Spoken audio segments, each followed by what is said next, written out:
Hello friends, again I am in front of you, and as you know that we were studying about the letter, and before this video I already told you about the pattern of letter that was basically informal.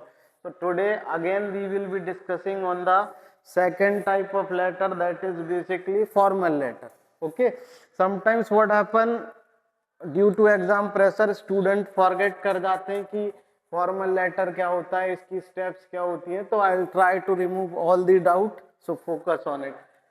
मैंने जैसे आपको informal में एक trick बताई थी कि इन home से हम याद रख सकते हैं कैसा लेटर, जो हमारे फैमिली मेंबर्स, फ्रेंड, कलीग को लिख सकते हैं. बट ये फॉर्मल लेटर जो होता है बेटा, ये कि आप किसी पर्टिकुलर किसी कंपनी के सीईओ को, कोई डिस्ट्रिक्ट के ऑफिसर हैं उन्हें लिख सकते हो, या आप अपने क्षेत्र के म्यूनसिपालिटी या म्यूनसिपल कॉरपोरेशन के प्रेसिडेंट को ये लेटर लिख सकते हो. और इनफॉर्मल और इस लेटर में थोड़ा सा फर्क होता है. We have to maintain the language. Okay, we have to use the official language in this letter. Apart from it, this letter will be containing the detail of any particular problem, or in that particular letter we will be demanding something from any particular person. That can be any particular recognized officer. Okay, so I'll tell you the trick. By using it, definitely you can easily understand all the format of this letter. ठीक है, ध्यान दीजिएगा. First of all मुझे बताइएगा बच्चों, जैसे कि मान लीजिए आपने देखा होगा आपके गांव में कुछ डॉक्टर होते हैं जो डॉक्टर का काम सीख लेते हैं, जिनको समटाइम्स वी यूज टू से झोला छाप डॉक्टर कहना तो नहीं चाहिए, but every people use to say that. और समटाइम्स कुछ स्पेशल डॉक्टर होते हैं अपनी फील्ड में. तो फॉर एग्जांपल, अगर आप मॉर्निंग वॉक पे सुबह जा रहे हो बेटा और आपको दोनों ही मिल जाए, तो आप सलाम दुआ नमस्ते किससे करोगे? स्पेशल डॉक्टर को हम ज्यादा रिस्पेक्ट देते हैं. तो निमोनिक्स याद रखिएगा फॉर्मल लेटर का बेटा. इसमें क्या होता है कि इसमें इनफॉर्मल में 6 स्टेप थी, इसमें 2 स्टेप बढ़ जाती है. 2 स्टेप कौन सी बढ़ती है बेटा? Already I told you that कि we will be solving any particular problem in this letter. तो उस प्रॉब्लम का हम एक पर्टिकुलर सब्जेक्ट मेंशन करेंगे. Got it? Apart from it, जो प्रॉब्लम का सब्जेक्ट है उसको कोई रिसॉल्व करने वाला जो ऑफिसर होगा, उसका बेटा एक एड्रेस होगा जिसको हम रिसीवर एड्रेस के नाम से जानते हैं. कौन सा एड्रेस? रिसीवर एड्रेस के नाम से. तो पहली चीज ध्यान रखने वाली बात यह है कि इनफॉर्मल में 6 और फॉर्मल में जब ये 2 स्टेप ऐड हो जाएंगे तो वो टोटल कितनी स्टेप हो जाएंगे बेटा? 8 स्टेप में ये लेटर लिखा जाता है. अब ध्यान दीजिएगा, जो निमोनिक्स जो आपको प्रेशर सिचुएशन में भी याद करा देगा कि हमें कौन सा फॉर्मेट कहाँ पे लगाना है. ध्यान दीजिएगा, निमोनिक्स ये रहेगा, जब मॉर्निंग वॉक पे जा रहे हो आपको वो दोनों ही डॉक्टर मिल जाए जिसको कम नॉलेज है और एक स्पेशल है. Are you getting my point Vikram बेटा? जो स्पेशल डॉक्टर है हम उससे ही सलाम दुआ नमस्ते करते हैं, ह्यूमन नेचर है. तो ट्रिक क्या होगी बेटा? स्पेशल डॉक्टर से सब क्या करते हैं? सलाम नमस्ते करते हैं.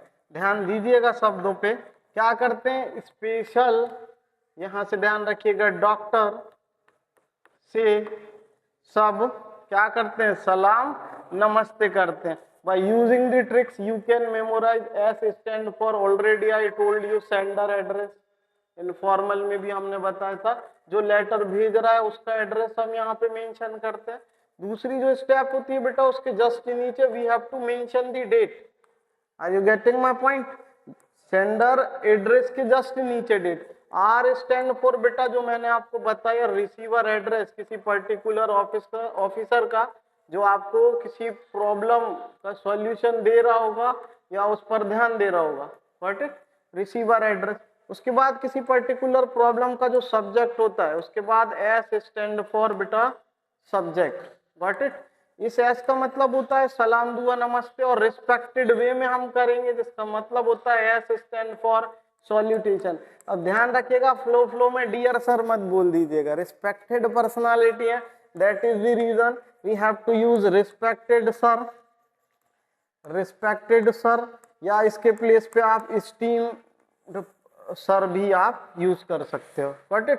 अगेन बॉडी, जैसे 3 पार्ट में मैंने बताया था. Basic introduction, it should be short and sweet. उसके तुरंत जस्ट बाद आप मेन प्रॉब्लम पे आ जाएंगे जिस पर्पस से लेटर लिखा जा रहा है। और ध्यान दीजिएगा, उनसे आप सॉल्यूशन भी ले रहे होंगे, उनसे रिक्वेस्ट कर रहे होंगे कि as soon as possible you have to focus on that particular problem. आखिरी में धन्यवाद देते हुए कुछ शब्दों के साथ हम उस लेटर को कंक्लूजन के साथ कंक्लूड करेंगे। और S again stand for subscription, जहां आप योर्स लविंगली नहीं लिखोगे अब, क्योंकि फॉर्मल लेटर है, यहाँ पे आपको लिखना पड़ेगा yours obediently. Are you getting my point बेटा?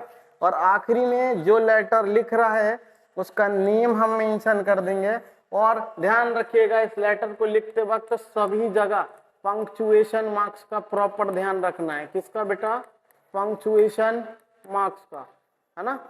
पंक्चुएशन मार्क्स प्रॉपर यूज करने।